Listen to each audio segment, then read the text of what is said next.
You can't understand how this feels, knowing that one day, without any warning, it's all going to be reset. The line above is from Sans, a key character in the game called Undertale. This quote follows the themes of determination, loss, and the transient nature of existence that are prevalent throughout the game. It captures a sense of existential dread and absolute powerlessness. If I had to choose one word that describes the entire experience of the game, I would have to choose the word consequences. Life is full of choices and the consequences that follow said choice. Each and everything you do in your daily life are choices. No matter how big or no matter how small, they will always be followed with consequences. Simply deciding if you would rather go right rather than going left will branch off into many different possibilities, and within Undertale it mirrors that reality and adds a spin on the idea. How would you navigate through your daily life if you had the ability to reset the day? Would you strive for absolute goodness, or would you become disgusted at the superficiality of human nature? Will you be the hero, or will you become the villain? Well, luckily, we're about to find that out. Long ago, two races ruled over the earth, humans and monsters. One day, war broke out between the two races. After a long battle, the humans were victorious. They sealed the monsters underground with a magic spell. Many years later, Mount Ebott, 2010. Legends say that those who climb the mountains never return.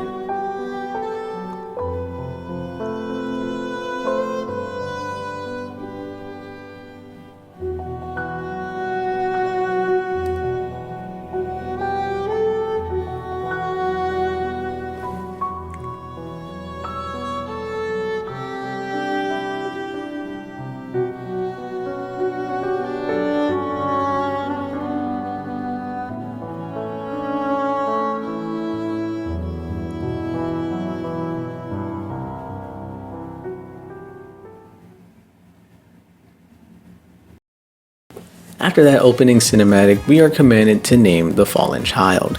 Now, Undertale came out all the way back in September of 2015, making this a 9-year-old game. Do you feel old yet? Because I do. Anyways, my reason for telling you this is that this may be my first time playing Undertale and making it a blind playthrough for me. But that does not mean I haven't been tuned into Undertale since its release.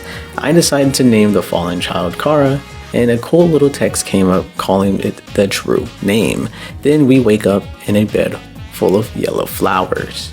Made me feel special. But just as quickly as I felt special, Shara encounters a flower that seemed extremely nice, but then turns out to be a total asshole as he goes to completely murder us, only to be saved in the nick of time from a goat lady. She introduces herself as Toriel, the caretaker of the ruins.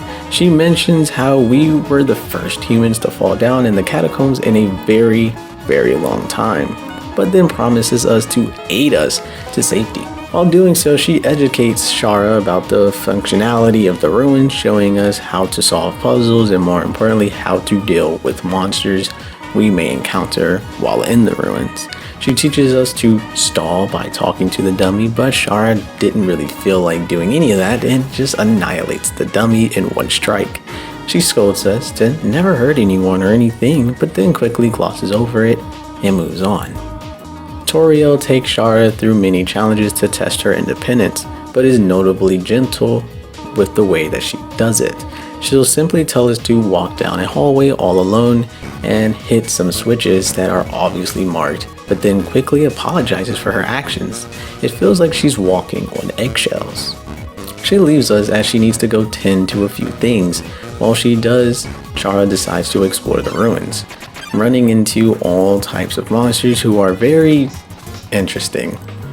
A frog tells us that not too long ago they actually saw Toriel carrying groceries. I wonder what that could be for. Well, speak of the devil and it shall appear. Toriel finds Chara and tells them that she has a surprise for them, guiding us back to her home, and guess what? She made us pie. But wait, there's more. She shows us to our room and gives us head pats. Yes! Anyways, Chara wants to get the hell out of there, but Toriel won't let us. Uh-oh, the head pats were a lie. Asking her how to exit out of the ruins enough times will trigger her to just get up and destroy it. She mentions how every single time a human falls down, they come, they leave, and then they die by the hands of Asgore. She is simply just trying to protect the child, but Chara won't listen, and we are introduced to our first boss battle. She mentions how we are just like the others, and that the only real solution here is to prove our strength to her.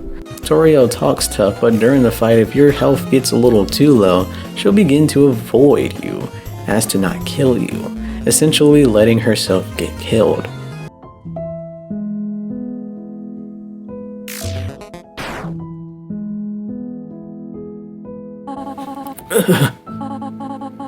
You are stronger than I thought. Listen to me, small one. If you go beyond this door, keep walking as far as you can. Eventually, you will reach an exit. Asgore, do not let Asgore take your soul. His plan cannot be allowed to succeed. Be good, won't you? My child.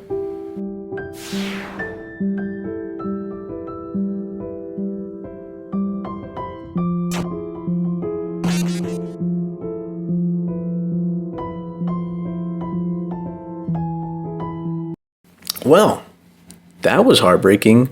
Doing as she said, we find an exit along with Flowey the Flower. He says some evil shit, basically taunting the player for our actions, and then he dips. Jerk. Continuing outside, we meet a skeleton and their brother. Sans is a nonchalant, lazy, and carefree brother, while Papyrus is the loud emotion on their sleeves and dumb as a rock brother, who is desperately wanting to capture a human. Sans mentions how Papyrus has been down lately and it would make his day if he actually saw a human for the first time ever. So we agreed to brighten up his day. But dude is the worst villain. His puzzles and traps are so bad. Trap after trap after trap. Chara easily figures them out until the final battle commences. Papyrus and Chara duke it out, and in the end, Papyrus is defeated. I'm starting to see what people were saying on Reddit. They were saying that there really shouldn't be any routes in Undertale because the only real route out there seems to be the true pacifist route. They were saying it just feels so grindy and forced for the other routes, and I gotta say, well, this one, yeah, I'm quite feeling it. Papyrus didn't really feel like someone we needed to kill or to die, not in that manner. Even in the way he died. Yeah, it was self-defense, but even in his death, he was joking. It just felt weird. The lead up to it, Sans telling us that it will make his day, and then we start to fight, and now you're telling us Chara is just going to kill Papyrus. It just feels weird, but what's done is done, and Chara moves on to the next section, running into Monster Kid, a die-hard fan of Undyne, and will stop at nothing to meet his idol. We later encounter this Undyne person and she looks extremely dangerous, but Monster Kid doesn't seem to mind as he thinks her murderous glare is the best thing ever. Going through this underground cave, the ceilings is filled with the starry gems and littered with blue flowers. They call them echo flowers, actually. Looking around even more, Chara would read something interesting about the human soul. It states, "The war of humans and monsters." Why did the humans attack? Indeed, it seemed that they had nothing to fear. Humans are unbelievably strong, and it would take the soul of nearly every monster just to equal the power of a single human soul. But the humans have no weakness, and ironically, it is the strength of their soul Its power allows it to persist outside of the human body, even after death. If a monster defeats a human, they can take its soul. A monster with a human soul, a horrible beast with unfathomable power. Moving on to the next area, we are once again discovered by Undyne as they throw spears made of light our way. Let the chase commence. I actually really love this part because even outside of the hard combat that you normally see with each other enemy, it still feels like the traditional RPG that they set up with the box and the hearts and the dodging, except you play as the heart as, Chara, and then the projectiles being thrown off screen towards you. It just still feels very in the same ballpark. Chara runs into a tall grass field, and as Undyne searches for us, she ends up finding Monster Kid instead, as he unintentionally helps us escape. Monster Boy is totally stoked that he was touched by the Undyne, the Undying, and vows to never wash his face again. While we were walking some distance, Chara reads another sign that may answer the question about why humans and monsters went to war in the first place. It states the power to take their souls. This is what the humans feared, so that's the reason. Sounds like a very human thing to do. Take out a threat before it even becomes a threat.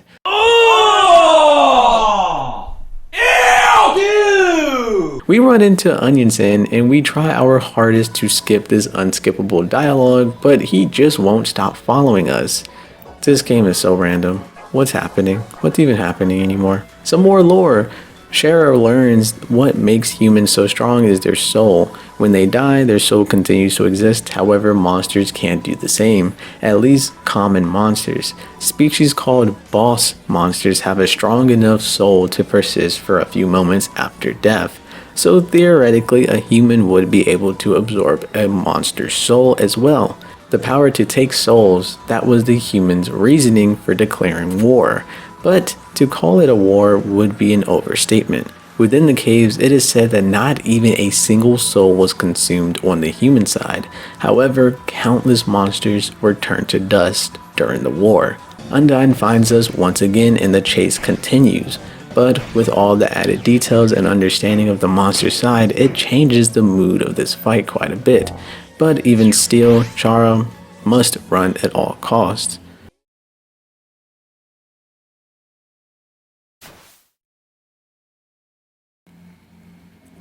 It sounds like it came from over there. Oh, you've fallen down. Happened to you. Are you okay? Here, get up. Kara, huh? That's a nice name. My name is... Shara wakes up on a pile of yellow flowers. She gets herself into some pretty kooky situations, chills with her old ghost friend, from way back when, and does some snail racing. The usual. Chara talks to some old dude who just starts spilling lore left and right. But the only thing I really found interesting from what he mentioned was Deltarune. Deltarune is the emblem of the kingdom of monsters, which is interesting to me because it really changes the way I view Deltarune as a game. But we'll get into that way much later in the video. We get even more added text saying how the monsters had no choice but to surrender, and that's when the 7 of the greatest magic users on the human side decided to seal both entrances and exits and seal all the monsters down underground. Chara is then found by Undyne once again, but again we are saved by Monster Kid's cluelessness. Undyne spoke of 7 souls that are needed to break the barrier, and she made it sound like we only needed 1 left. So are we saying that 6 other children were hunted and killed for the king, Asgore, to make it back to the surface? Whoa, it's kind of dark. Later, Monster Kid finally puts 2 and 2 together and finally understands that we are the human. But this scene really has no right being this impacting. The game brought up a very important point. The seed of hatred and the newer generation. Monster Kid doesn't hate us personally, but all he's heard while growing up is probably how evil and scary humans truly are. Even more pointed by the fact that he idolizes Undyne, which results in this sad scene where he's forcing himself to hate you, since technically humans and monsters are enemies. The human's past haste is still having a domino effect. Chara runs away, but it really doesn't matter as Undyne is waiting for us in an Itachi pose. She's really angry about us killing Papyrus and vows to kill us and take our soul.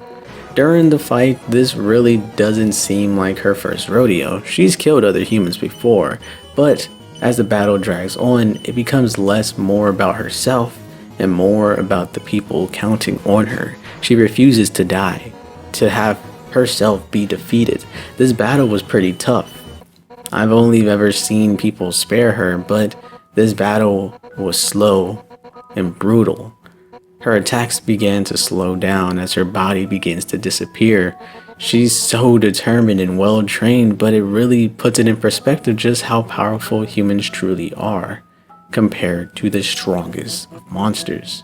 Moving past that slaughter, Chara would see a huge monitor following her every move, and the person responsible is the monster's lead scientist, Dr. Alphys. I really hope I'm saying that right. Dr. Alphys, right? Because I'm going to say that a lot this video. She mentions how she has been watching our every move since the beginning of our journey and has even been rooting for us, which confuses me because if that were true, she would have just watched me kill her crush in 4K live.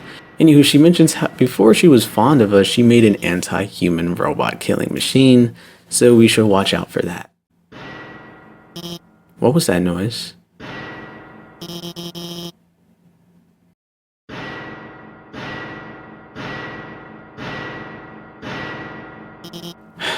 God damn it.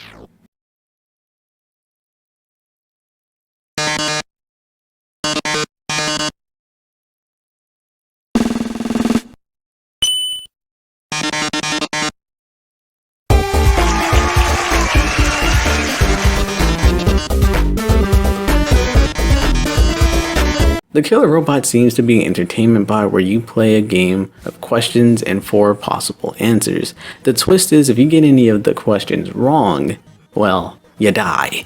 The questions get more and more unhinged and just plain trickery until finally, dude just blasts us off like Team Rocket. Alphys builds us a new device that allows us not to only call, but now we can text. And also, I guess she didn't know.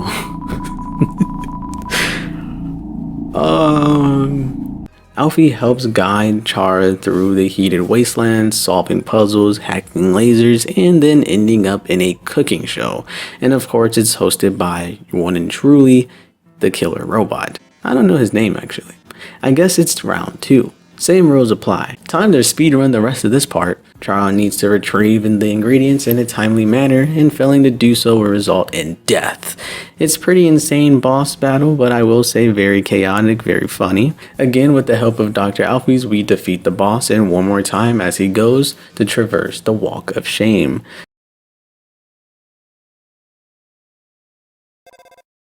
Chara solves some more puzzles, kills some more enemies, then ends up back into another human-inspired entertainment show. This time it's a news channel, and yes, again with Dr. Alphys' help, we defeat that damn robot.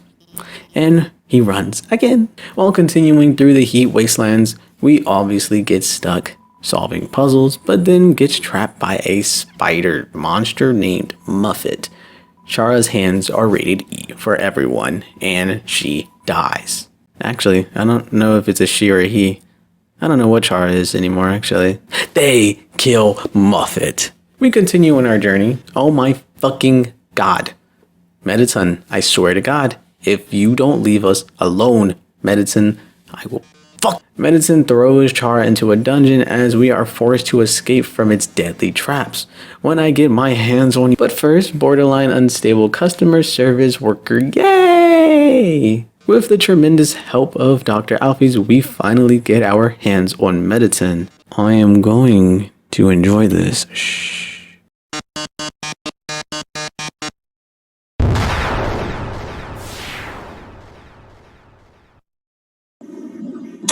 We do not care. But obviously someone does care. Dr. Alfie seems pretty shaken up by the loss of their child. Chara makes note that there is no way that this thing can be repaired, but moves on anyway. Before Chara could go in and meet up with Asgore, Alfie finally breaks and confesses that they have been lying to us all of this time. The reason why the other children could not escape was because the human soul alone is not strong enough to pass through the barrier. A human and a monster soul is needed. So it's either you kill Asgore to get home, a man beloved throughout the land, or you die and the once king will turn you into a monster and rain hell on earth for the suffering monsters have gone through. Alfie apologizes, then leaves us to make that tough decision. Entering into the elevator, it takes us to a desolate city, and when entering a home, it looks strikingly similar to the one that Toriel lived in back in the ruins. Inside, monsters would go on to tell us the story of humans and monsters from long ago. A long time ago, a human fell into the ruins. Injured by its fall, the human called out for help. Azrael, the king's son, heard the human's call. He brought the human back to the castle. Over time, Azrael and the human became like siblings. The king and the queen treated the human child as if it was their own. The underground was full of hope. Then, one day, the human became very ill. The sick human had only one request: to see the flowers from their village, but there was nothing we could do. The next day, the human died.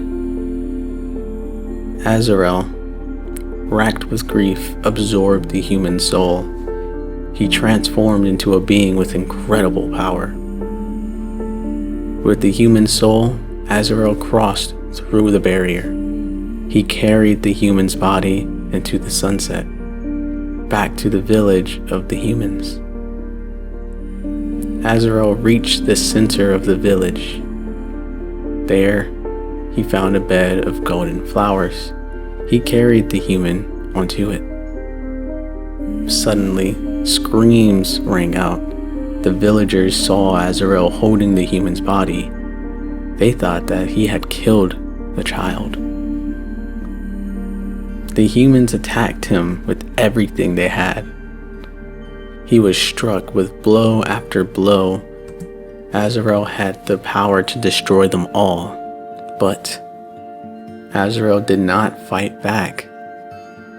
Clutching the human, Azrael smiled and walked away. Wounded, Azrael stumbled home. He entered the castle and collapsed. His dust spread across the garden.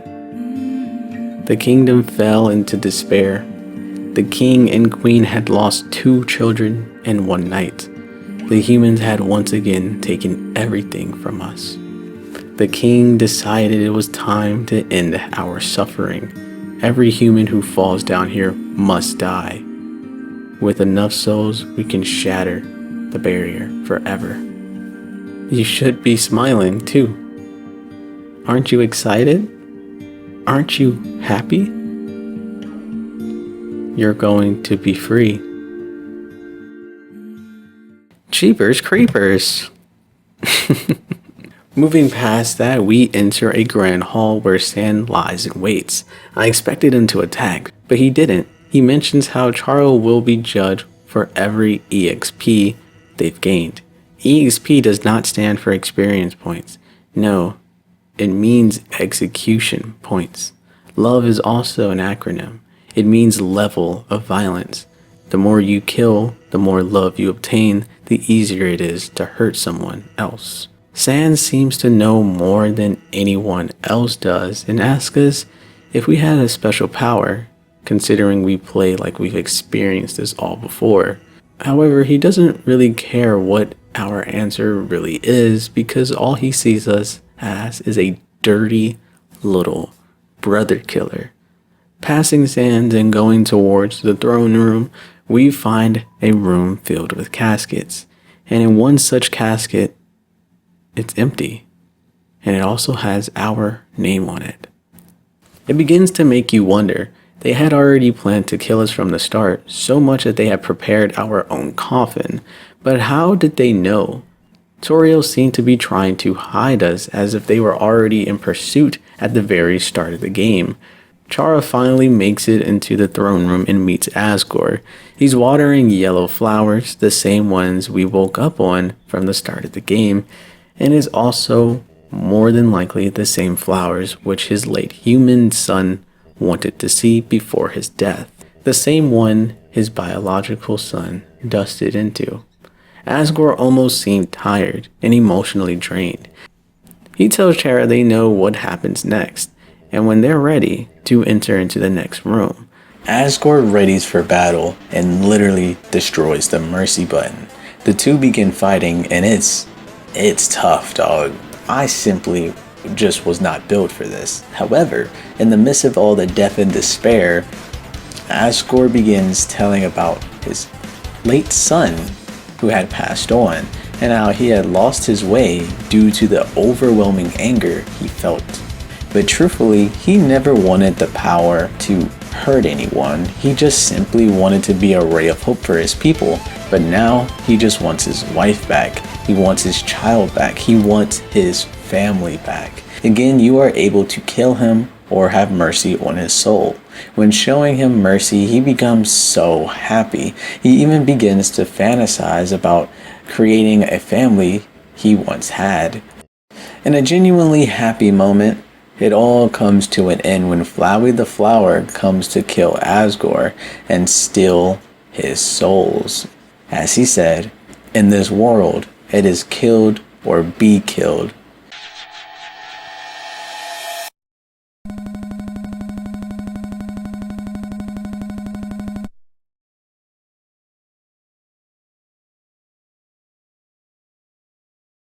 Chara tries to save one last time, but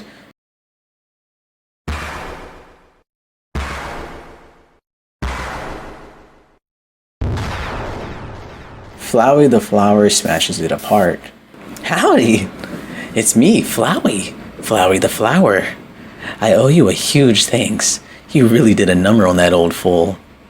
Without you, I never could have gotten past him. And I've got the human souls. Boy, I've been empty for so long. It feels so great to have a soul inside me again. I can feel them wriggling. Aw, you're feeling left out, aren't you? Well, that's just perfect. After all, I only have 6 souls. I still need one more before I become God, and then with my newfound powers. Monsters, humans, everyone. I'll show them all the real meaning of this world. Oh, and forget about escaping to your old save file. It's gone forever. But don't worry. Your old friend Flowey has worked out a replacement for you. I'll save over your own death, so you can watch me tear you to bloody pieces. Over and over and over. What? Do you really think you can stop me? You really are an idiot.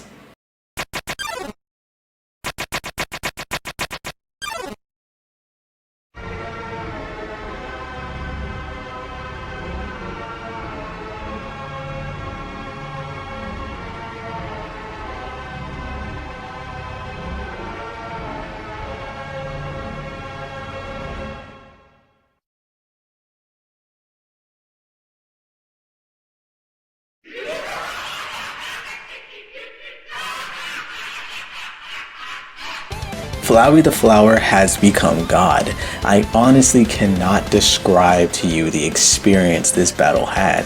The helplessness, the sadness, the anger, genuinely being scared and being flabbergasted. You are not meant to fight back. You are meant to survive.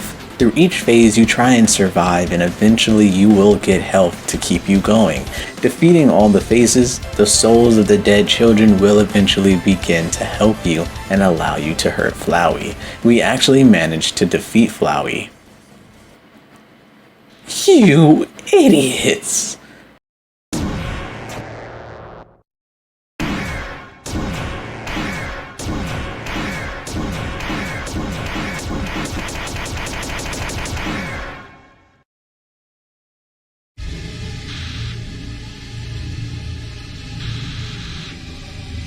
Flowey would kill us, revive us, kill us again, and revive Chara over and over and over and over again.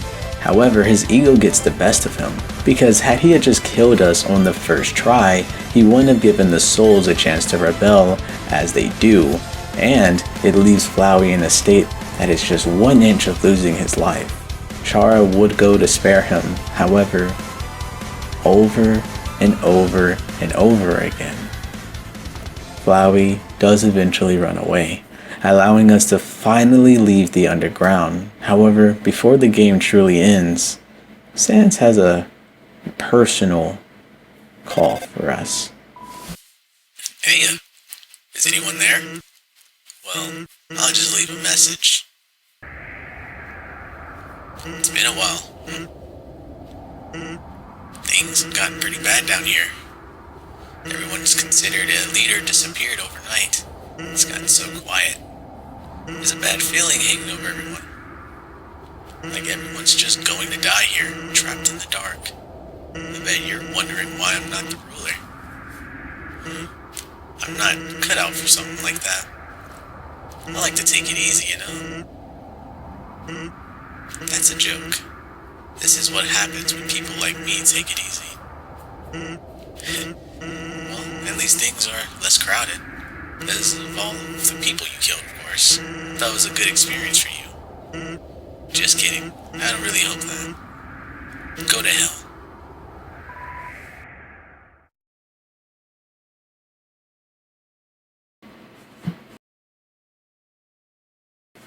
Hey, since you defeated me, I've been thinking, is killing things really necessary? I honestly don't know anymore. I have a request for you. Prove to me that you are strong enough to survive. Get here from the beginning, without killing a single thing, and I won't kill the king. Then you'll have your so-called happy ending. So, what will it be? Will you prove yourself, or will I get to watch you suffer? Either way, I'm interested.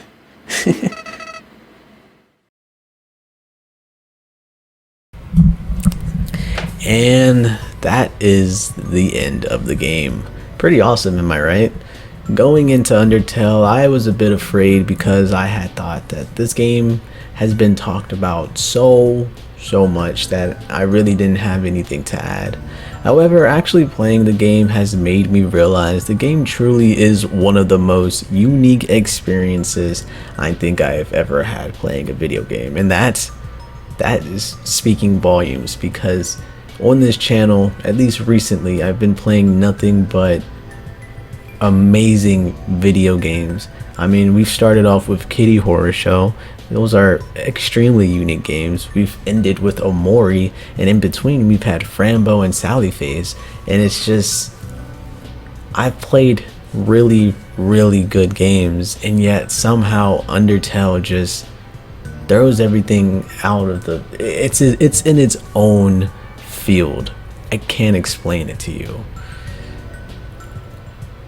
I think I didn't even recall it being so, I guess the word is meta, but it's not meta, but it is meta. It's a conversation, it's a reflection, but it's not meta. Aside from the story being about one of love and forgiveness, and that consequences will forever be in place no matter the situation, Be it out of good intention or the intent to cause the most harm, consequences will be in place. You will always be judged for your actions. Even the players themselves are not safe from this prospect. Undertale is a game of morals. What is right? What is wrong? What level of responsibility should you take for your actions, and have gamers become desensitized in the gaming narrative? Has our reliance on save files make us the villains of these stories, free to do whatever we please without any need or worry of what will transpire due to our actions we take? They put players in this fantastical setting in the point of view of a child who knows nothing of the land nor its history, allowing players to make decisions based off of preconceived notions about monsters and media, and how RPGs are meant to be played, only to realize the source of all the pain and suffering are from the humans themselves and extend into even the real world. On top of the fact they allow mainly 3 characters to understand the concept of save files. Of course, that is being Flowey the Flower, which was pretty much in your face about it, quite literally killing you and loading your most recent save file over and over again.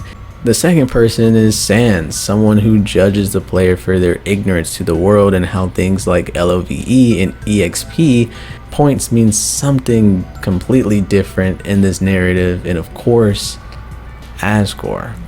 Asgore is a lot more tragic than one would believe. Remember during the final battle with Flowey, how he kept killing, then loading our save.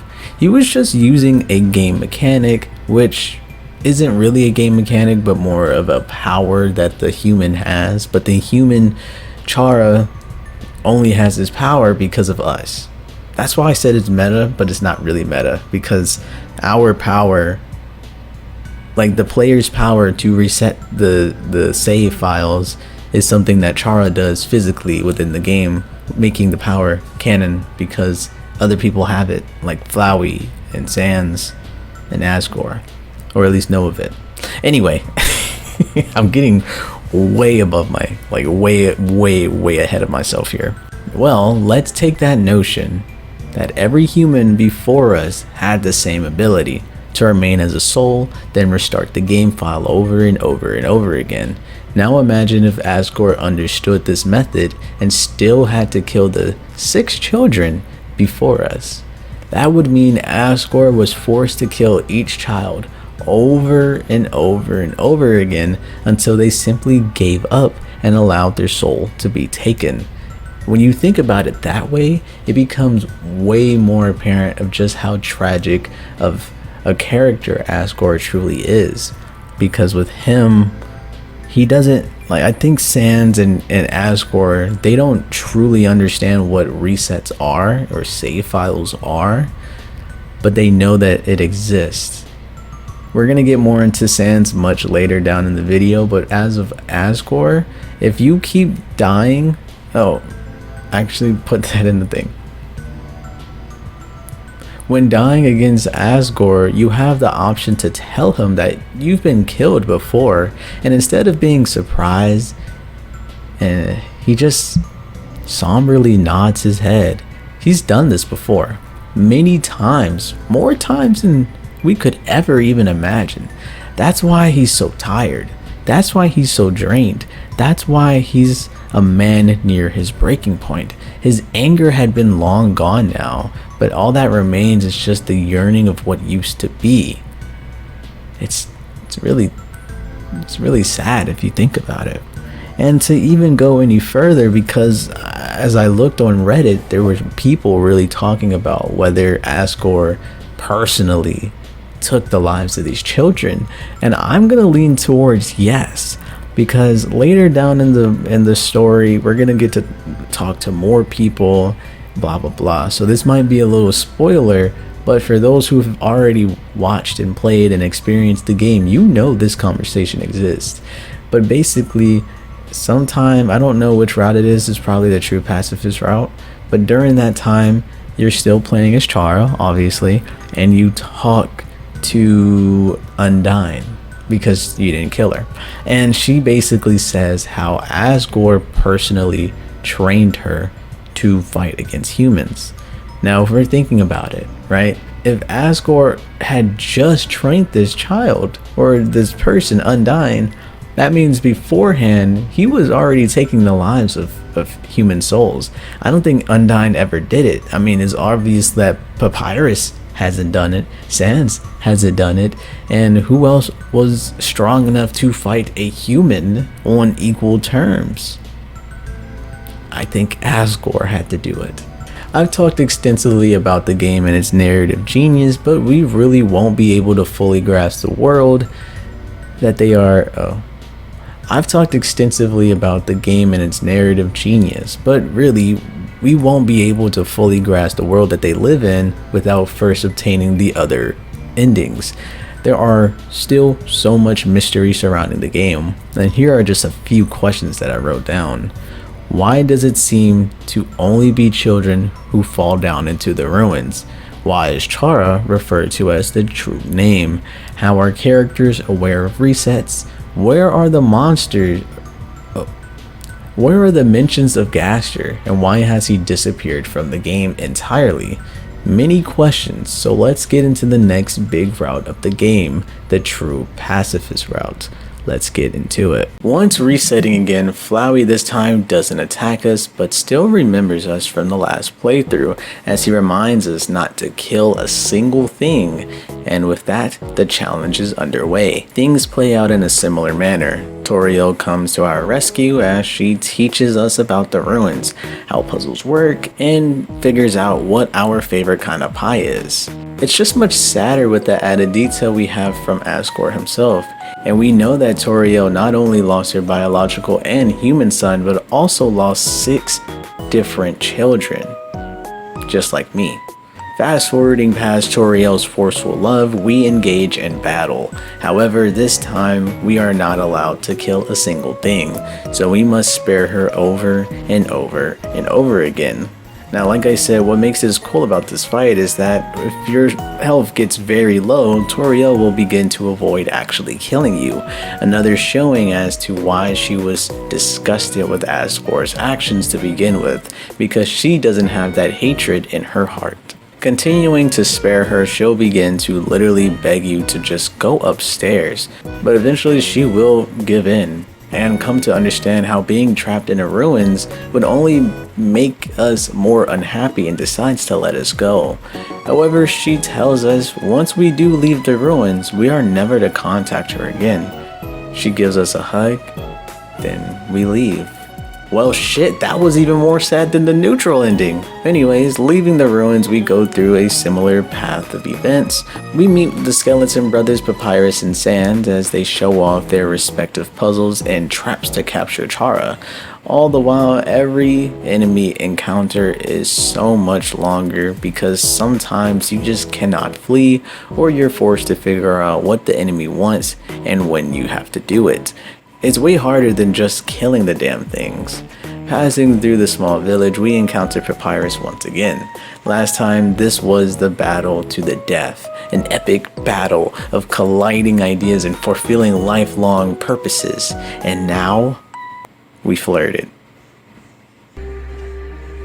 Is this nigga serious? That's right, ladies and gentlemen, we bagged ourselves a 6'1" baddie who showers with his clothes on. I mean, look at this guy, he looks... Look at that smile! After the fight, Papyrus is quite disappointed in himself because he was unable to capture such a weak human and worries for his friendship status, so Chara, being the angel she is, asks to be his friend, which makes him so delighted. Also, don't ever tell this dude a secret because I'm just now realizing it took almost the entire route of the neutral for us to understand what this place is and what they were trying to do, but in mere seconds, Papyrus blabs out everything. From Asgore's plans, to the barrier, to the amount of victims before us, he tells us everything. Later we go to Papyrus's home and we really get this date going, following all the rules in the dating guidebook. We have the contest to see who's the better at dating, but Papyrus obviously doesn't know how to date, but we still love him all the same. I mean, look at this drippy ass clothes, it says cool dude on the shirt, come on, it says cool dude. Then he friend zones us the very next second. I came here to escape reality, not to relive it, god damn. Anyways, we walk the walk of shame, but run into Sans. He takes us to the local bar. There, he tells us that Papyrus once told him that late at night a flower came to him and whispered all sorts of weird things to him. Flattery, advice, encouragement, predictions. Sans tells us to keep a lookout for him because someone may be out there trying to get him. A rather strange detail to include, Sans believes it's to be an echo plant playing tricks on him, but why add something like this if Sans was going to guess correctly? Do you think Flowey the flower is keeping his end of the bargain and is trying to stir Papyrus into believing us and become more friendly with us? Maybe. Or he could be doing the exact opposite. We have no way of knowing. Going a bit further, we see Papyrus trying to help us by stopping Undyne. However, he cracks under pressure, unable to stand up to her. Undyne chases us once again, and you guessed it, again. Right before we fight, Undyne actually gives us a face reveal as she talks about the history of humans and their evil deeds. But she is strangely much more angrier compared to when I actually killed someone she cares about. The fight goes about the same way. It's a battle of survival. Chara just has to keep running and running until Undyne gasses out due to the overwhelming heat. Even though Undyne was trying to kill Chara with all her might, Chara would still come to her beckon and aid and dump some cold refreshing water onto her face. Once again, she awakens. And she takes the L and slowly leaves the area, just to save face. Later meeting up with Papyrus, he takes us to a saddened Undyne for the weekly 101 practice, and we just tagged along. Papyrus leaves us alone as we sort some things out. She seems to think that we came here to only rub our victory in her face, but really, Chara just wants to be friends. She obviously laughs at this notion, but Papyrus, being the mastermind of all of this, tricks her into making our friendship a challenge, and with her over-competitive nature, she takes up the challenge and aims to not just be friends with us, but be besties with us. She begins talking about how Alfie lazed around on her piano. I think I'm saying her name right, Alfie, and that's how I'm gonna say it for the rest of the video if it's wrong. But guys, why did it take me until now to understand that Dr. Alfie is a man?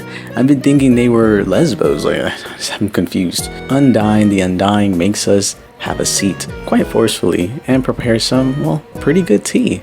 She begins to talk about her relationship with Asgore, giving us insight on the kindness and hope this man emits. She tells us a story of how strong he was, and completely beat Undyne in a battle when she was much younger.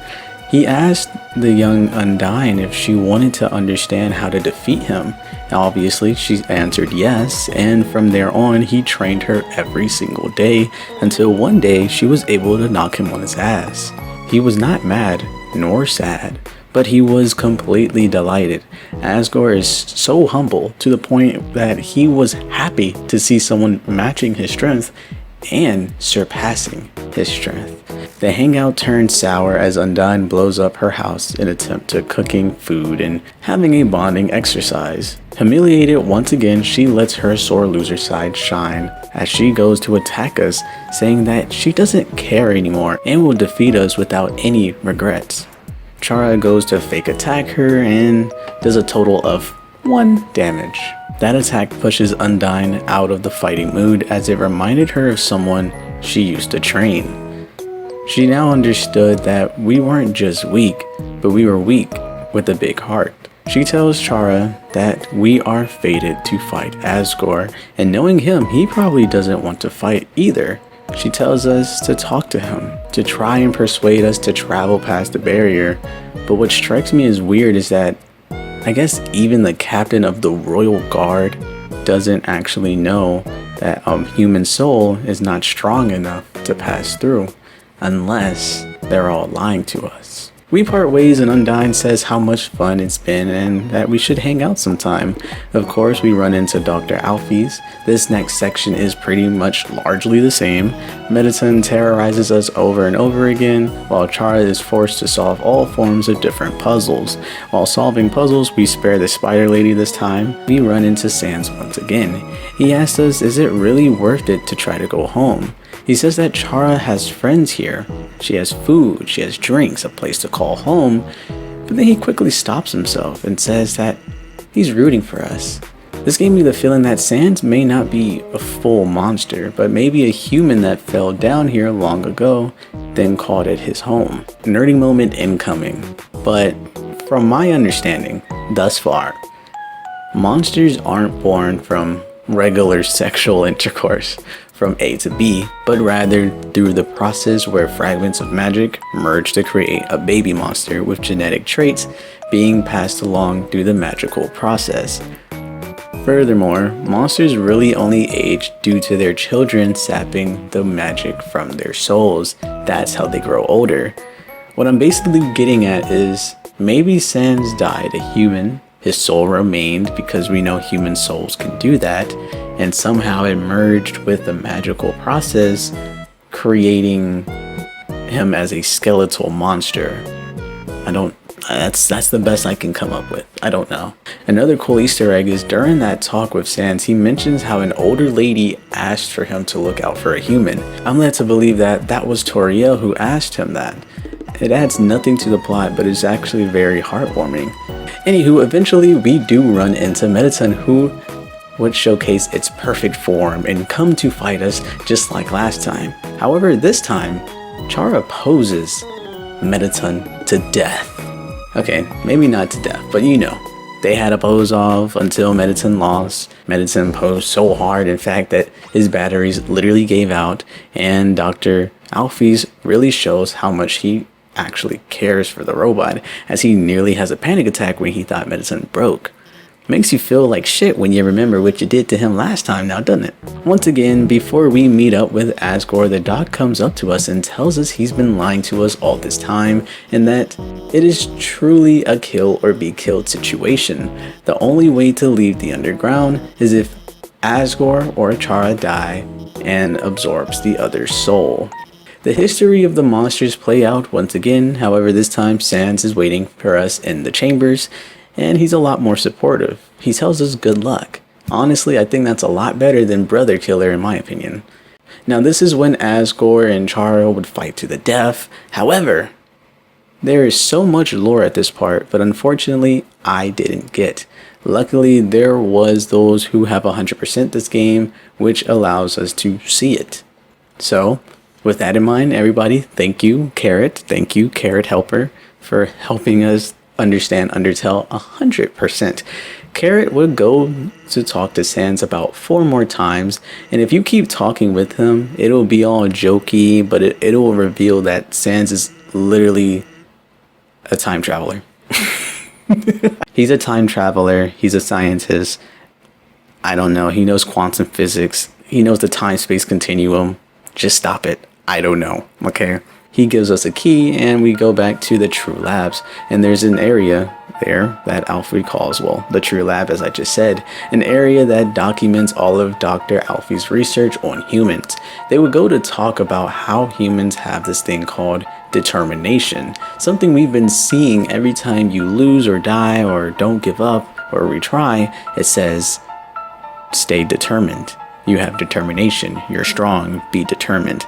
Anything like that. It is this thing that humans possess where their souls persist after death, and that is what they call determination. And the doc found out a way to extract that property, and they would go to inject monsters who hadn't yet fully dusted. I guess during the war, the ceiling wasn't very organized, and many of the monsters ended up falling into the ruins, just like how that human child did, and going into a comatose state. These were the bodies that Doc used the determination on, and one day the bodies just came back to life. Going further, Carrot would find VHS tapes. Now these tapes change everything. So let's backtrack a bit. Remember how when I said the fallen human was named Chara, it says the true name, blah blah blah. When you name it, it's like, oh, the true name. Well, during this part, when naming your character Chara, it finally affects the story.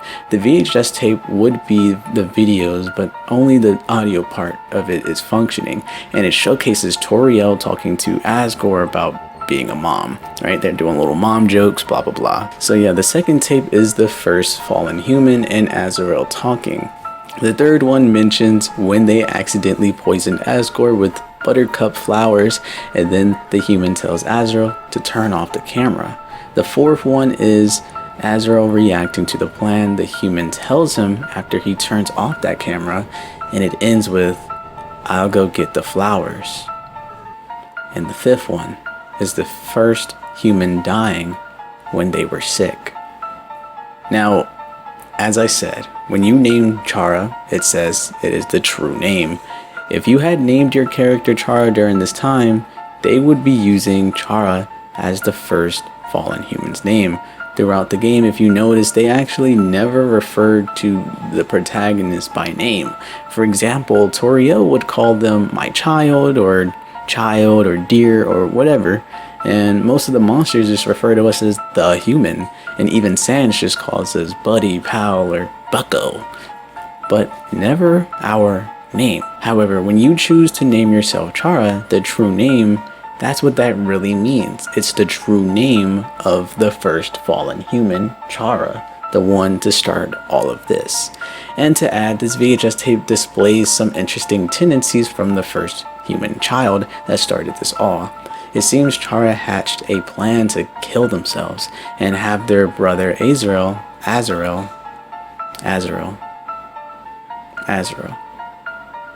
absorb his soul, go through the barrier, kill 6 humans, and absorb their souls to destroy the barrier. But then, what then? What happens next? Go to war with the humans? What was Chara's aim? Did they want freedom, or did they just want to go home? Or did Chara plan to kill as many humans as possible and grow ever stronger? And one last thing. If the human was Chara, then who in the hell are we? During Chara's, well, actually, I don't even know what to call our character anymore. I guess we're just gonna call them the human for now until we understand what their actual name is. During the humans' venture, they had been attacked by all kinds of weird creatures. Alphys later explains that the determination melted the bodies of the monsters and fused their physical bodies together, and that's what these things are. On our way out, there are 2 final entries. Alphys took a flower from the human world and put determination within it, giving a non-living object the will to live, and then the next day, the flower was gone. Flowey the fucking flower, dude. No wonder he's so messed up in the head. He literally has no soul. That's insane. Also, another thing that just popped into my mind. So I believe when you are fighting against the Undying, during the neutral route and later the genocide route, you'll come to see their bodies begin to melt. So is that did she low-key tap into determination real fast? Like, that's kind of crazy, right? That's kind of broken. She refused to die to the point where she was melting instead of dusting away, because that was the determination taking effect. But I believe the entire problem with the determination is that humans' physical bodies can withstand whatever it needs from the determination to be used, but when put into monsters, for whatever reason, their physical stature just isn't enough and it literally melts them. So it's kind of crazy that Undyne tapped into that determination aspect without needing the human's determination. Kind of crazy. The human receives a call from a voice he never heard before. Then the elevator crashes as he's right back in front of the throne room. Events play out similar here, where Asgore fights the human. However, this time, Toriel stops the fight and talks some sense into Asgore. She makes some crazy good points that I never even thought of. Asgore could have literally absorbed one soul, then passed through the barrier, just as the kid did, right? but Asgore was too much of a softie to actually go through with it, or he was more of a coward, I should say. Anyways, it's a pretty heartwarming reunion where everyone is being reintroduced, and it really just shows all the friends we made along the way until Flowey the Flower had been manipulating everything from behind the scenes and double crosses us again. It's a truly heartwarming moment. Everyone from the game, from side characters to enemies to the main characters of the game, all come in to support the human and cheer us on, and to make us more determined than ever. But of course, Flowey the Flower ruins that moment and takes everyone's soul, returning the flower to its true form, Azrael, the son of Asgore and Toriel. During the fight, the human is able to remain hopeful, which reduces the amount of damage taken. During this time, Azrael shows truly how evil he has become, where he mentions he doesn't even want to destroy the world anymore, but simply he just wants to reset the timeline, everyone's memories, all back to zero, just to do it all over again, just for fun. The battle gets more and more insane, but all the human does is persevere. They refuse to go down. They refuse to let those who care about them most down. For the first time in the entire game, it is impossible for you to reach your save file, but in an attempt to save something, the human reaches out to each of their friend's soul, saving them one by one. But alas, there is one last person that needs saving. We finally get through Azrael. Actually, no. It's better if I just show you. I'm so sorry.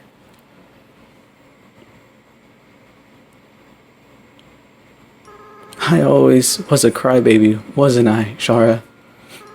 I know. You're not actually Shara, are you? Shara's been gone for a long time. What is your actual name? Frisk? It's a nice name. Frisk.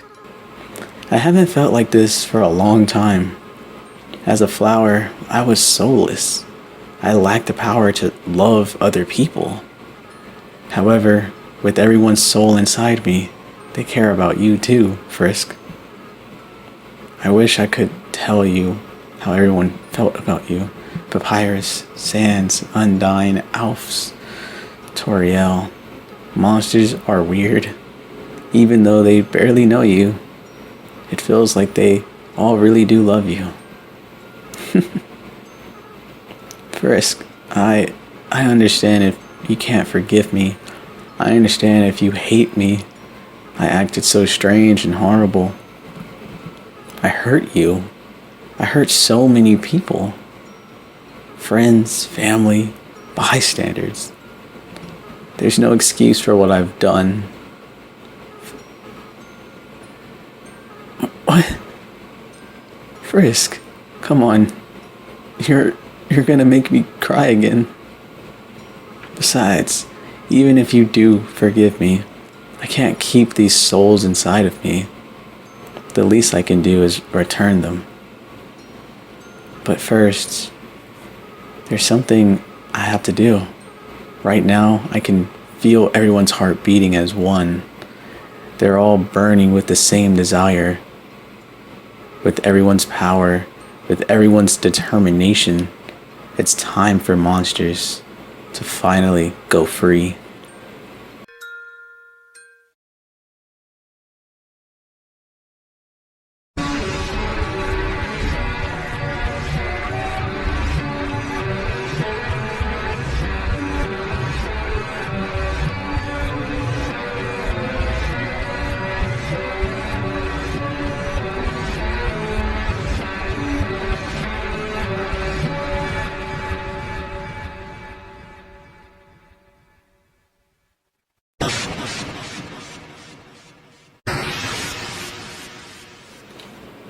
The barrier was destroyed.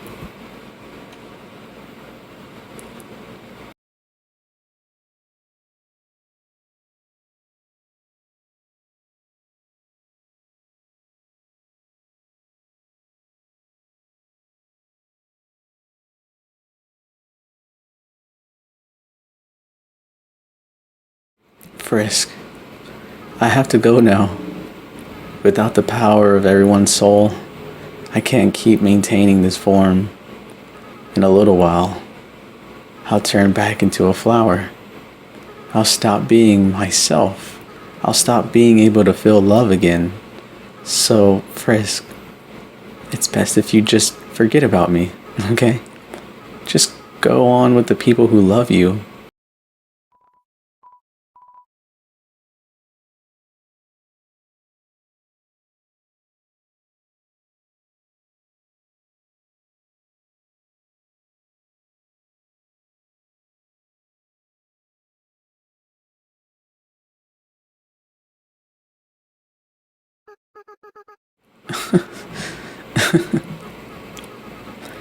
I don't want to let go.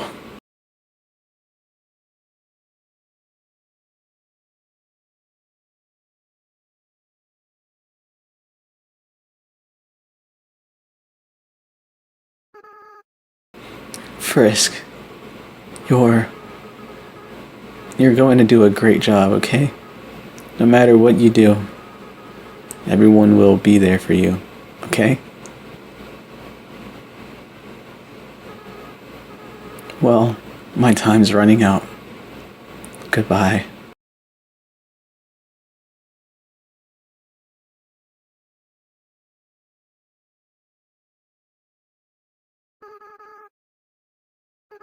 By the way, Frisk, take care of Mom and Dad for me, okay?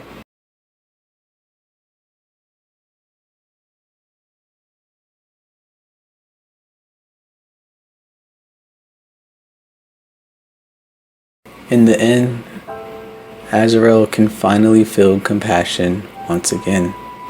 He explains that when he was brought back, he lacked the soul and the capability to love. He tried to go back to his family, but realized he could not feel any love towards them. Over time, this notion made him twisted, resentful, pure, and evil. He understands that we aren't Chara, but our actual name is Frisk. In a way to repay everyone for all the troubles he's caused, he allows monsters to roam free. He destroys the barrier. In our last moments, Frisk comforts Azrael and says his goodbyes. When we wake up, everyone begins to call us Frisk and says the barrier is now open. If you choose to walk all the way back to the beginning, Azrael will share some final details.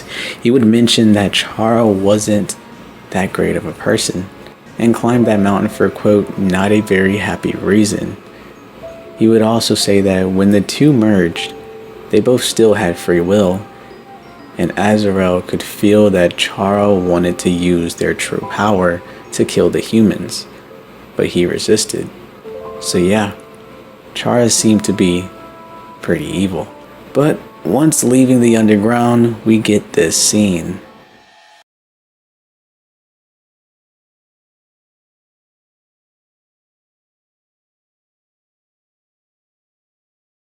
Oh my. Isn't it beautiful, everyone? Wow, it's even better than on TV. Way better. Better than I could ever imagine. Frisk, you live with this? The sunlight is so nice and the air is so fresh. I really feel alive. Hey Sans, what's the giant ball? We call that the sun, my friend. That's the sun? Wowie! I can't believe I'm finally meeting the sun. I could stand here and watch this for hours. Yes, it is beautiful, is it not? But we should all really think about what comes next. Oh, yeah. Everyone, this is the beginning of a bright new future.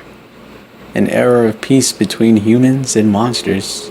Frisk, I have something to ask for you. Will you act as an ambassador to the humans? Yeah, Frisk will be the best ambassador, and I, the Great Papyrus, will be the best mascot. I'll go make a good first impression. Well, someone's got to keep him from getting into trouble. See you guys around. man. Do I have to do everything? Papyrus, wait! Undyne, wait.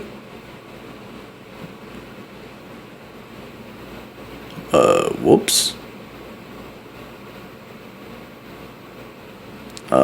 Should I do something?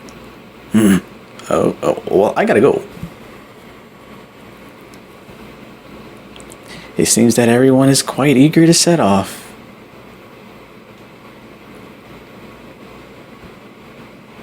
Frisk, you came from this world, right? So you must have a place to return to, do you not? What will you do now?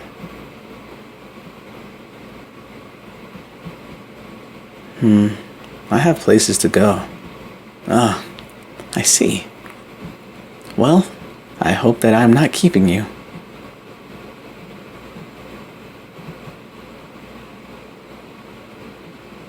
Frisk, see you around.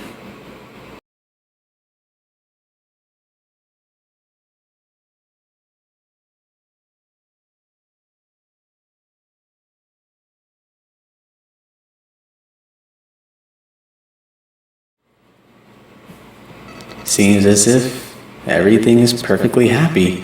Monsters have returned to the surface. Peace and prosperity will rule across the land. Take a deep breath. There's nothing left to worry about. Well, there is one thing, one last threat, one being with the power to erase everything everyone's worked so hard for. You know who I'm talking about, don't you? That's right. I'm talking about you. You still have the power to reset everything.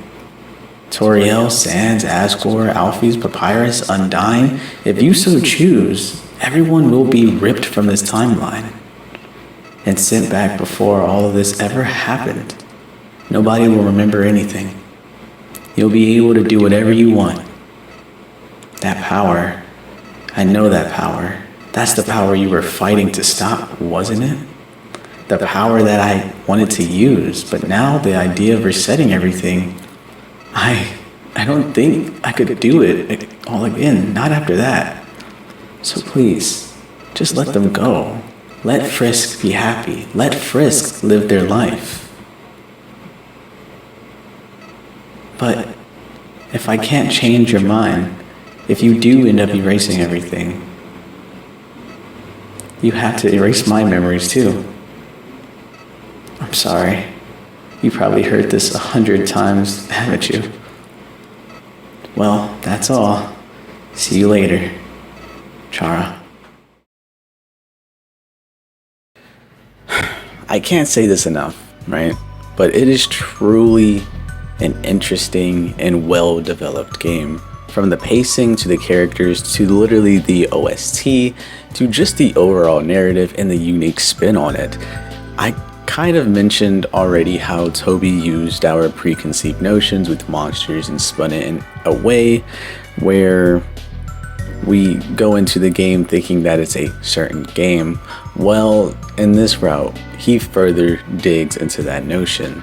Having the first child, the first victim, Chara, be the evil one all along was such a well spin and such a well plot twist, I guess. Chara was always painted in this sad reality of how she was an innocent child who had died tragically at a young age, and that all she really wanted to do was get back to the surface to her hometown. But in reality, she was actually filled with so much hate and someone who can truly be capable of causing harm and is also willing to throw away her own life and the one she loves lives just to get what she actually truly wanted, which was revenge and despair. And the list really just goes on and on. Now, my favorite character, Flowey the motherfucking flower, bro. Why the hell did he turn into Azrael, the son of Toriel and Asgore? Well, remember the story that was told to us, right? After he came back from being attacked by the humans relentlessly, he was injured and he had dusted into the flower garden. Well, apparently Dr. Alphys experimented on inanimate objects as well and would go to put determination in the flower with Azrael's remains. Now, do I think she did that on purpose? I don't think so. I think they literally just wanted to see what would happen if they put determination in something that doesn't have a soul. Not understanding, because I highly doubt that she would have been there and seen the death of the children. I don't think she was there physically. So I think she was just, it was a bad accident is what I'm trying to say. So now with the determination injected into Azrael's remains, essentially, he would take the form of a flower and the ability to love is now lost. Azrael would later adopt the idea of kill or be killed due to the just how he died, right? So imagine you doing the right thing. You choose not to harm others, and yet you have to live this life of regret and what ifs, and on top of that you lost the ability to like feel compassionate, right? So literally everything negative is the only thing in your brain. Now this is something that I'm only now realizing as I talk through the game slowly, but it's not that Flowey cannot feel emotions. It's actually more tragic than that. Flowey can feel all the negative emotions. He can't feel bad. He can't feel loved or be loved. He can't feel like happy. He can only truly gain like a semblance of happiness when seeing others despair. But it's so interesting. He can be scared. He can be sad. He can tremble in fear. He can be angry. It's annoyed. He can do all the negative emotions. Like imagine living 100+ years, right, of just nothing but resentfulness and negativity in your brain circling. Of course you would adopt the kill or be killed. Of course he would pin that. It's a truly tragic tale, and one we've talked about on this very channel before. For example, Nier Automata. What truly is your purpose if you were only created to fight a war based off of lies? Do you continue your duty to protect whatever is left of humanity, or do you gain the free will to do whatever you please, even if it means you live a miserably lonely life? What do you think will happen if you take away the ability to feel or give love to someone who only had ever had a big heart before then? How are you meant to live when a key factor of what makes you you and how you perceive things are gone? You don't. You lose your way. You forget the feeling, and when you do, out of sight, out of mind, you're a completely different character, different person. The game makes you really feel like the villain because even when you are doing the right thing, the source of all this pain is something that we're all too familiar with: human error. Humans love to kill, to steal. Humans are greedy, they're flawed, and most importantly, they're cowards. We fear the unknown, and even in Undertale, the humans feared the monsters for a power they didn't even truly understand, and chose to oppress entire people for no good reason. And when we're playing as Frisk, we're just fixing a mistake that we humans made so long ago. We are no saviors, just bystanders fixing human wrongs. And it's something we've seen in real life. You know, there's been so many human errors that cause so much detriment down the road. And essentially what Frisk is doing is, imagine someone just walking down the street and they see trash on the floor and they decide to pick it up and throw it away. We wouldn't call them a savior. They're just a good person doing a good deed. But that trash would have never have been there had it not been for humans. So while humans are getting pat on the back for doing good things, it's also still related to human nature to leave litter and trash. Because I mean, animals aren't gonna leave trash. They're just gonna eat a carcass and it's gonna go right back down into the earth, rinse and repeat. We leave wrappers, trash. We have islands filled with trash. And yet when we see someone pick up a piece of litter and throw it into the garbage can, we are like, you're a good person. But in reality, what that small gesture did had no effect on the overall problem. And I think that's what makes Undertale truly interesting, is that in the true pacifist route, you do take the noble route, and you do see the amount of love and compassion that's meant for you when you're a good person. But then when you really take a step back, why did the monsters have to watch so many of their loved ones die? Why were the monsters forced into a corner where they had to experiment on their own dead, and then they have to go and feed it for all eternity? It's 100+ years down underground. They don't even know what the sun is. And yet, when we're playing as Frisk, everybody's saying how truly great we are.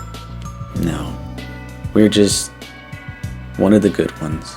Now, let me ask you a question. With what I just said just now, are you guys feeling shitty, like humans truly are the worst and that planet Earth would be so much better without us? I was gonna say we're actually gonna feel a lot more shittier because we're about to get into the genocide route. Yay!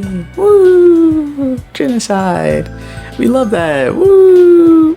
And again, we begin our final journey with Undertale. Frisk wakes up. Haha, we know her name now. Is it a her? We still don't know what they are. Well, we know their name, Frisk. Frisk awakes in the ruins once again and is attacked by Azrael, but is saved by Toriel. There's a lot of L's. Toriel, that's your child you just hit. Do you not understand? Anywho, Toriel shows us her kindness as she helps us through the ruins. We kill a dummy, then we kill her. Now, moving forward, I'm going to be skipping over a bunch because of the nature of this route. A lot of dialogues are the same, and you also have to be a lot more grindy when killing every enemies in the area to stop respawning. And at some point, it'll just say, and no one came, and that's how you know you're done. So moving forward, I won't mention it, but just know that when I skip over a big chunk of time, it's because grinding. You're killing everything. Then I'll only talk about the most prominent things. Anyways, we kill her in one hit. You really hate me that much? Now I see who I was protecting by keeping you here. Not you, but them. Wowzers, that was depressing. Geez, she basically just called us a monster. Let's go. Moving forward, Azrael congratulates us on our murder spree and wants to work with us as we destroy the world. Things are a lot more grim this route. Sans tries to joke with Frisk, but it just doesn't amuse her. If anything, it seems like the monsters don't even consider Frisk human anymore.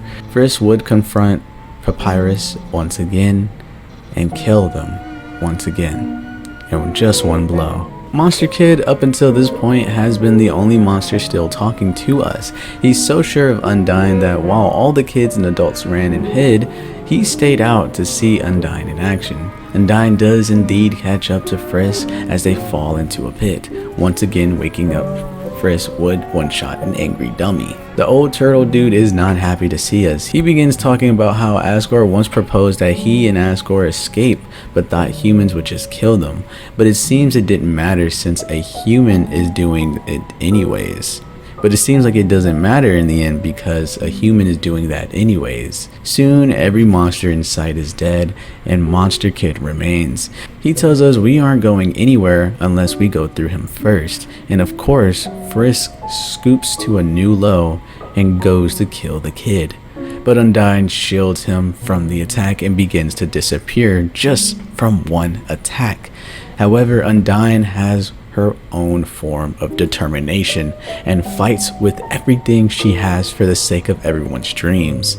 Tragically, even with her newfound power, she is still defeated and melts away. The lava wastelands is now a ghost town. Instead of meeting the dog, we run into his killer robot Medicine, who calls him a her, so now I'm really confused. From here on out, they're just going by they, them, bro. I can't. I don't. Anyways, the bot says that the doc is hiding down in the true lab. Medicine runs off and Frisk claims even more victims, including the spider lady. The city is completely evacuated and the mall is completely empty. There's not much to do in this part because, well, everyone's dead or hiding. So Frisk goes straight to Medicine for their ultimate showdown. My lord, Frisk is a monster. Not even two just monsters, but like humans as well. Instead of the monsters telling the story of the history of this place, it's actually Flowey, or I mean Azrael. He'll remind you about the days that Chara and himself used to play there. Then he would go into the retelling of when he awoke as a flower. Apparently the king knew, as he was the first to find him in that form. He was crying. However, Azrael couldn't feel a thing. He would stay with his dad for weeks but still could not feel anything. And so Azrael went to the ruins and found his mother. And yet, he still could not feel a thing. Eventually, Azrael would try to take his own life, only to realize, due to the determination flowing in his stems, he had the power to reset. In his delusion, he believes that he's talking to Chara, but things quickly go left when, slowly but surely, Azrael comes to understand this human is not Chara, but is someone completely different, someone much more evil, someone named Frisk. Frisk takes the elevator to see Asgore within the chambers, but before reaching there, Sans would be waiting, as he usually is. However, this time, he's out for blood. He mentions the promise he made to the old lady and says that this is why he doesn't make promises, and proceeds to fight Frisk.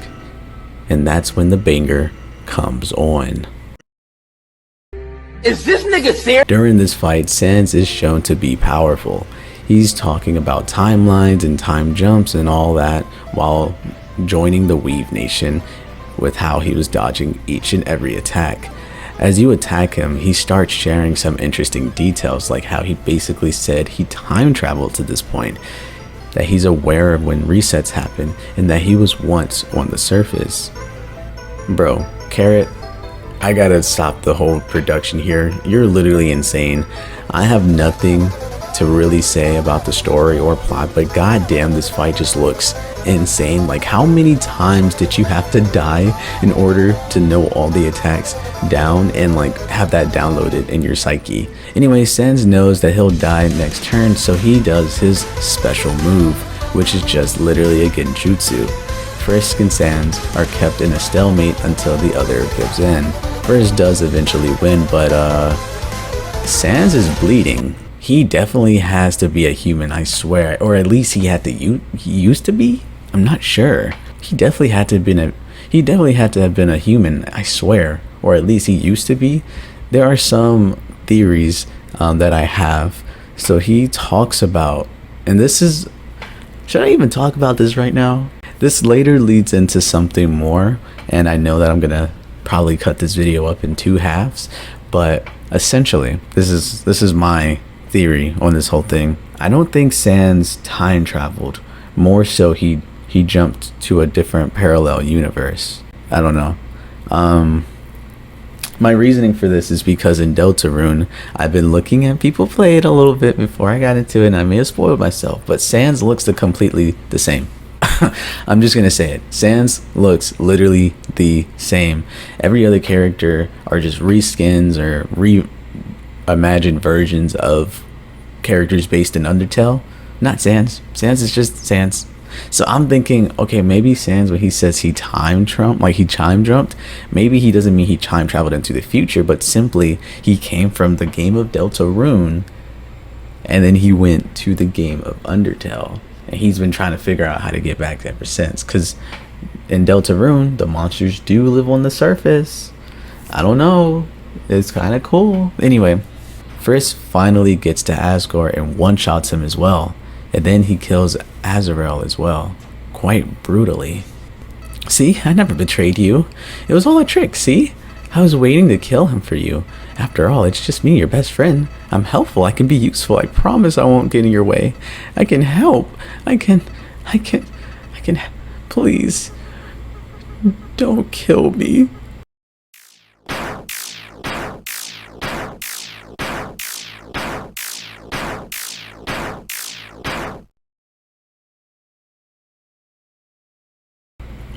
Greetings. I am Chara.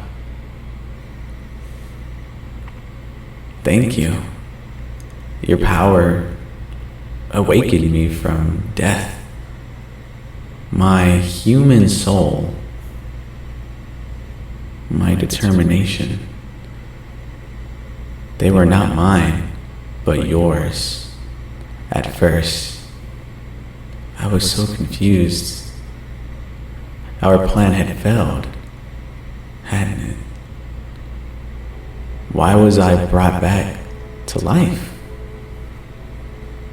You, with your guidance, I realized that the purposes of my reincarnation, power, together, we eradicated the enemy and became strong. HP, attack, defense, gold, XP, love. Every time a number increased, that feeling, that's me, Chara. Now we have reached the absolute. There is nothing left for us here. Let us erase this pointless world and move on to the next. No? How curious. You must have misunderstood. Since when were you ever in control?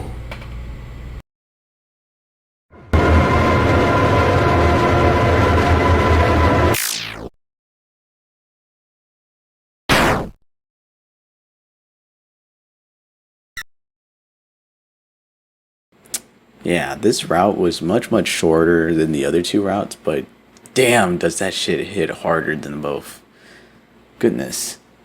Undertale has always made you feel like the bad guy. In the neutral route, you treat the game in a traditional manner, maybe killing a few monsters, and then maybe even killing Toriel, only to later realize that you want to get on the straight and narrow, but at that point, Asgore's wife is missing, and Sans already calls you out on your bullshit.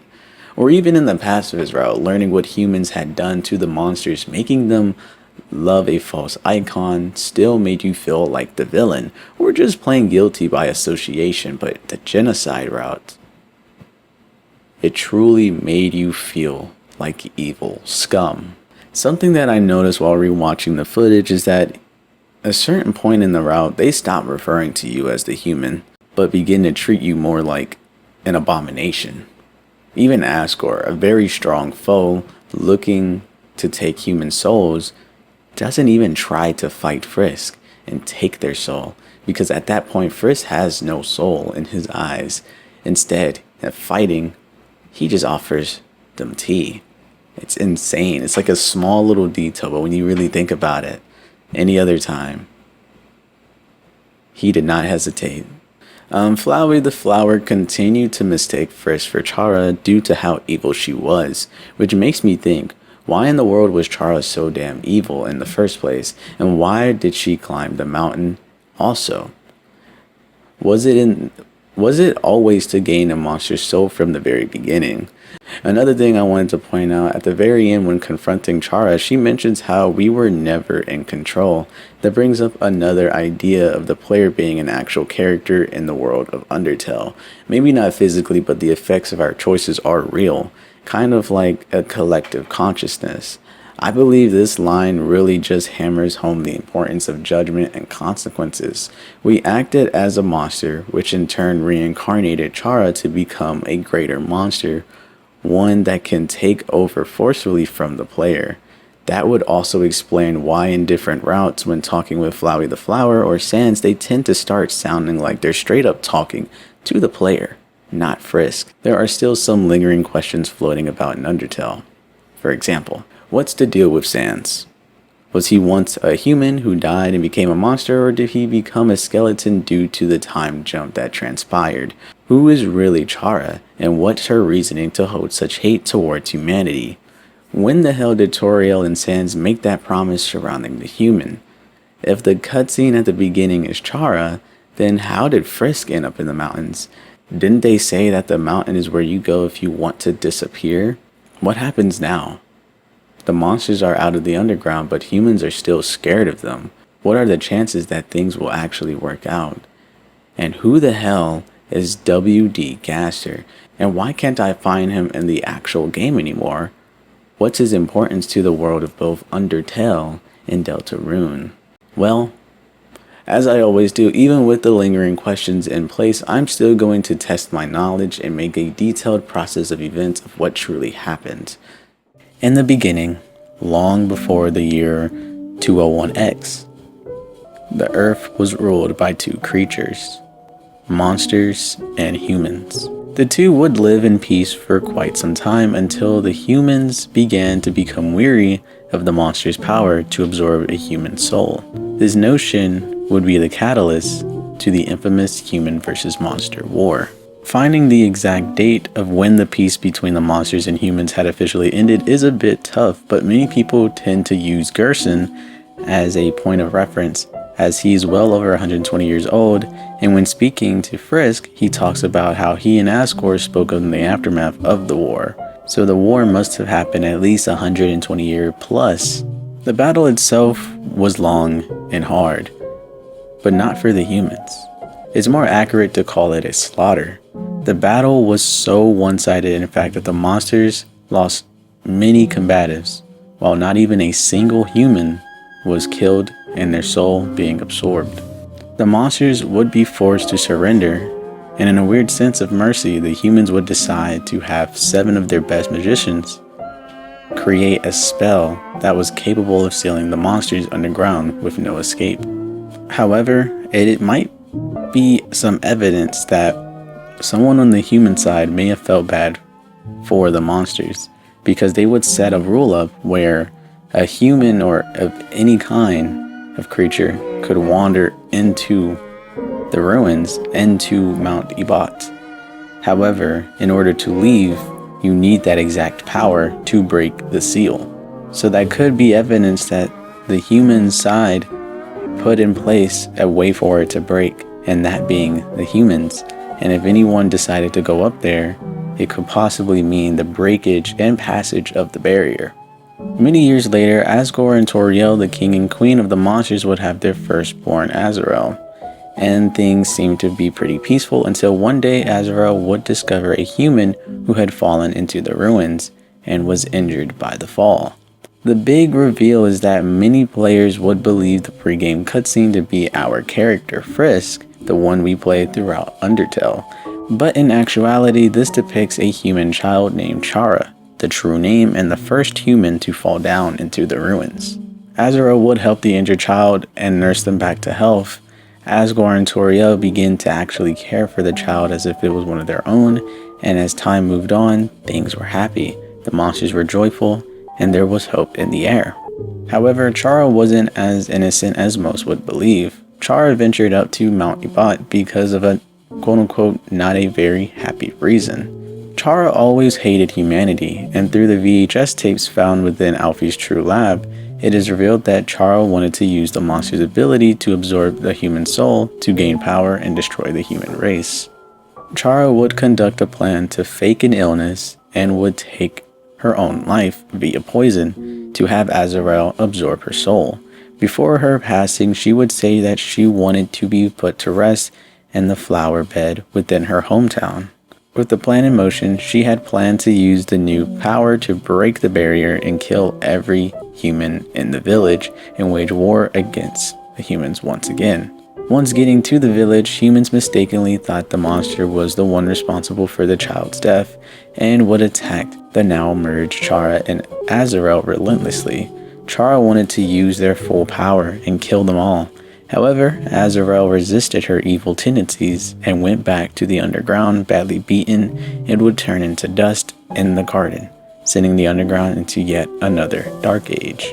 Two important developments would happen at this time. Firstly, W.D. Gaster, the monster's lead scientist, would create an invention that allowed the monsters to energize magic. However, not long after this invention, he would completely disappear without a trace. Within Undertale, there is a very slim chance, but you can actually meet and talk to 3 disciples of his who tell them about how he created this core that was capable of extracting determination and energizing magic, as I said.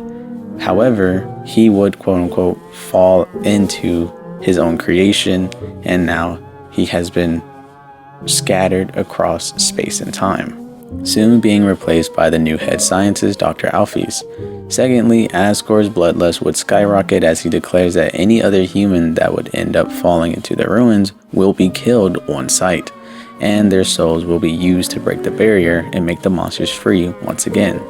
But of course, this is not Asgore's true nature.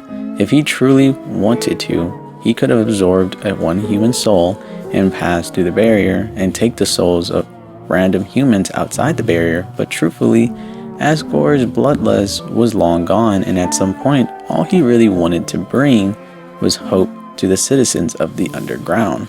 But hope can be a very dangerous thing. During this time, Asgore would cause a domino effect. He would train a badass fish lady named Undyne the Undying, a human hunting machine. Alphys would go on to create medicine, which would distract the monsters from their dark lives, and at the same time, Papyrus and Sans would just show up in Snowdin one day.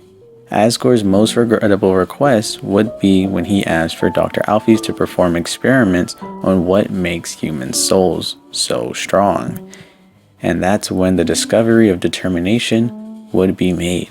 These entries would discuss the process in which Dr. Alphys took to test the determination that humans had in their souls. They would inject determination into dying monsters and inanimate objects, creating abominations found within the true labs while playing as Frisk, and also would go to unknowingly reanimate Azrael's soul into a flower, which made him unable to feel love. The first person to actually find Azrael in his new form was his father Asgore. He confronted his son, just happy to have him back in any shape or way or form, but unfortunately for Azrael, he's unable to feel any compassion towards his father, and so he leaves to the ruins in search of his mother. But when he realized he couldn't even feel a thing for his mother as well, he decided he was going to end it all. But upon death, he had regrets. He feared what would happen to his soul. He feared death. And so, with the determination within his body, he reset. Now with his newfound power, he began min-maxing and resetting over and over and over again. He started off doing good deeds, helping people with their problems damn near perfectly. But slowly he began to grow tired of how predictable monsters are, and so he began killing them, just for fun. I mean, there wasn't any consequences in place, so why not? During this time, Sans, being aware of resets, but not really knowing when they transpire, began to understand what Flowey has been doing and goes to defeat him, time and time again. But Flowey just simply would reset the timeline, resetting his memories and any progress he would make. This caused him to go into a depressive state. He may come off as jolly and joking, but he does have a very serious side on him, and when you finally get to that climax within the Genocide route, it is desperately aware, it's desperately shown just how much Sans has suffered, to the point where he doesn't even want to go back up to the surface. He doesn't want to go back to where he was from. He doesn't want to get back to where he was from. He doesn't want anything. He simply just wants it to stop. The resets. Let me take right now to remind you that all of this had been going on for the better part of 100 years. Asgore's hunt of human souls, Flowey slowly losing his humanity, Dr. Alphys' research, and Sans' countless resets. That's why at the end of the game, Papyrus and other monsters don't even know what the sun is. Only Asgore, Toriel, and Sans seem to know because they've seen it before. That's why it seems that Sans is so disinterested in everything and jokes around all the time. But by the time Frisk meets him, he knows none of this really matters, and so he just doesn't try. In the neutral route, all of the people die. It's nothing but carnage down there. And what does he do? He sits back and looks, because he knows deep down, no matter how much he struggles, no matter how much he tries, to make things better. It doesn't matter because we reset it anyway. We proved him right. Then you guys know what happens next all too well. The events of the game play out where Frisk is saved by Toriel but later escapes the ruins and finds the world of monsters to be in a very grim state. Asgore has become a respected name and a feared name as well, teaching monsters to hate all humans. But with the help of Frisk, they spare everyone's life and even manages to save Azrael's soul, albeit temporarily, but long enough for him to destroy the barrier and begin a new era of monsters. The end. But there is one last person clouded with mystery. A person capable of being the next big antagonist. The person that acts as a bridge from Undertale to Deltarune. And that person is